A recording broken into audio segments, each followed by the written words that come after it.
Yo, Bobsta, let me hold 20. We all know you good for it. Nah, I'm just joking. Nonetheless, we're going to be talking about the massive Coffee Like Zilla video that Sean Gires has dropped. Overall, this video was a net positive for the Valorant scene in Tier 2.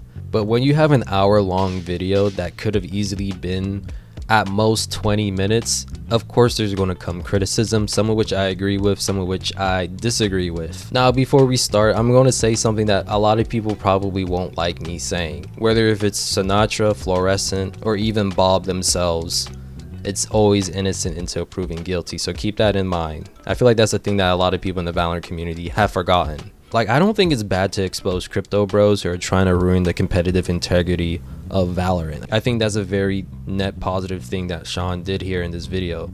Mainly talking about Bray and this other individual who's like swimming in cash money. I don't know if it's their own money or maybe it's like a different kind of organization's money that they're using to just entice players. And I mentioned this in my previous video that I know some people think let tier 2 players match fix, let them make the money. That's a very horrendous idea, just because whatever happens in tier 2 can easily happen in tier 1. You know, it's a whole culture thing. Like, just because someone is moving into tier 1 doesn't mean they no longer are going to match fix. If anything, they're more likely to match fix. Mainly because whoever bribed them now has blackmail evidence to be like, hey, I need you to throw this tier 1 match for me. That's very possible to happen, especially if it's as rampant as what Sean says it is. Plus, like I did mention in that video too, match fixing in a lot of states and countries is quite illegal, right? Like I know I live in Texas, that's a big no-no. I know that some people use VPNs to get bypassed certain rules and restrictions, but there's been people who have gotten fined thousands of dollars, or there's been esports players who have been thrown into jail. And honestly, I kind of understand it from a tier 2's perspective. I understand the players to an extent, but then you always run the risk of always being blackmailed afterwards, right? Like, yeah, you might be able to make $10,000 on this one map, but for the rest of your career, whoever like bribed you will own you for the rest of your life, basically. And also, I'm not saying this to brag or anything, I'm just letting you guys know as an adult how the real life works for people who are younger. $20,000 seems like a lot of money. That won't last you too long in America. Honestly, I'm not gonna lie, $20,000 is a lot of money, but there are freaking McDonald's and Amazon workers who make more than that in a year. And when this amount of money is being moved around illegally, best believe like the FBI and other government agencies aren't just gonna let that fly. Which is why Riot also issued a whole statement saying that, hey, we're closely monitoring this, and in a lot of places it's deemed illegal.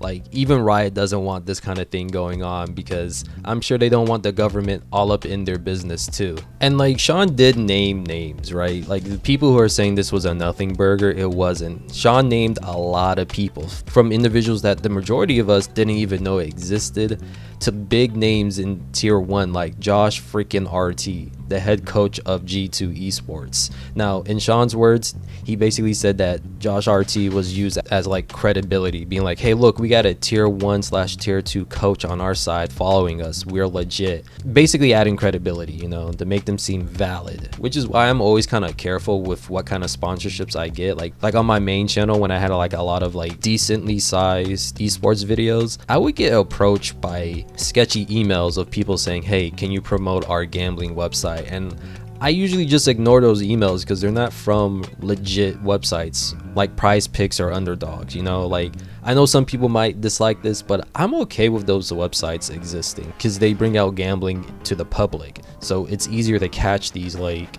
weird shenanigans that are happening. Because back in the day, sports gambling was like done in the dark, and that was a lot harder to catch. But when it's done on like public websites, it's a lot easier to see patterns and be like, hey, this is kind of interesting, which is basically how Sean was able to kind of verify that Bray, this individual, was definitely doing some shenanigans, especially with the help of like Teague and other players that were just kind of sending him screenshots. So basically, like, if you're a fellow Valorant YouTuber or even player/coach, be really careful of who you let use your likeness because not only would that hurt you, but it will hurt a lot of other people too. Like, just because of the fact that Josh RT is tied to this individual, people are going to be looking at his past games as a coach and be like, I wonder if he's been selling scrims to other teams, you know?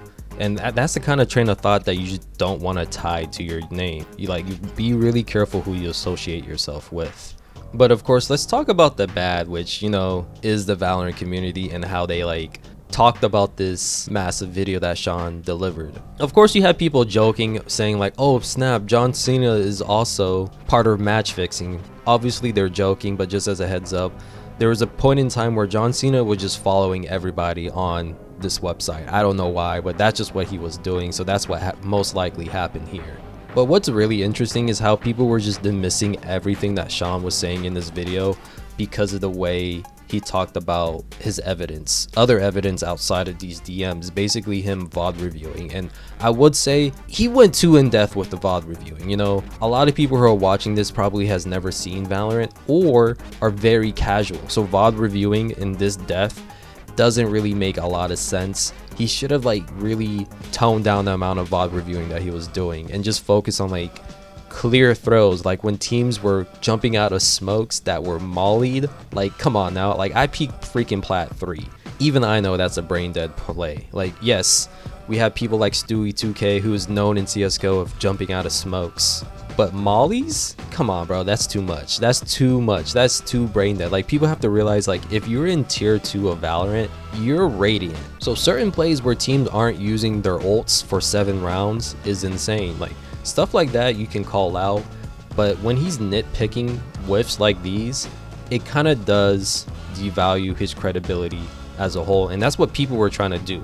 And Sean did mention that he was taking these specific rounds from a Riot document. I think he should have like put exactly what Riot was saying for each of those rounds, so people will clearly know that this is what Riot also saw during these rounds. So it didn't look like it was just him and his opinions. It's what other people at Riot Games felt was kind of suspicious. That would have also added a lot of more credibility to what he was doing.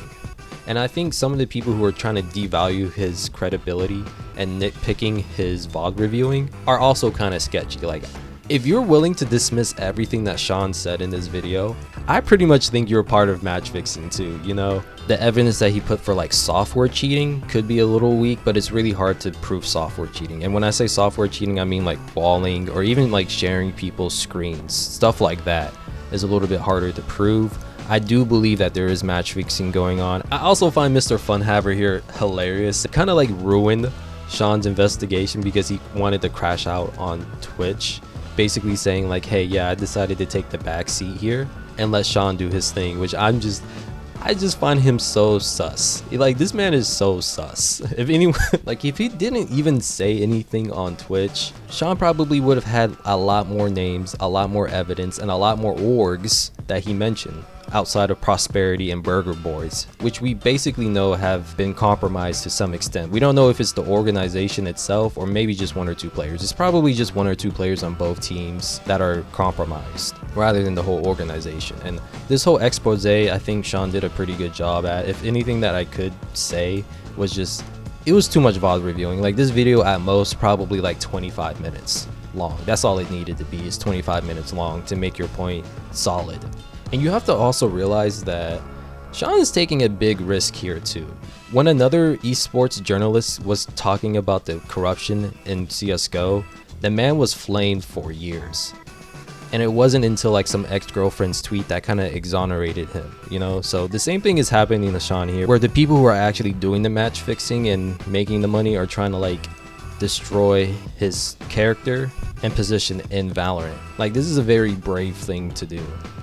Best believe this man is going to be getting like death threats too. Like, usually you don't want to mess with people who are multi-millionaires and you don't have a lot of money yourself either. Like, people who are willing to do shady stuff like this, their morals can be really questionable and they can be very scary individuals to mess with. So my prayers are with Sean, and I hope he stays safe, honestly. But now the question is, what's going to happen after all of this has came out to light? We know that Riot's doing their own investigation. Certain esports teams have benched players, while others just came out with a statement saying, hey, we're not going to do jack until we get more concrete evidence, which I don't know what more evidence you possibly need at this point. But hey, to each their own. I do agree that it's always innocent until proven guilty. We just have to wait and see what Riot actually says about all of this, because at the end of the day, they're the ones with the real power that can force organizations' hands. But you guys let me know down below what you think. Till next time, stay safe, be a KDA warrior, and I'll see you guys later.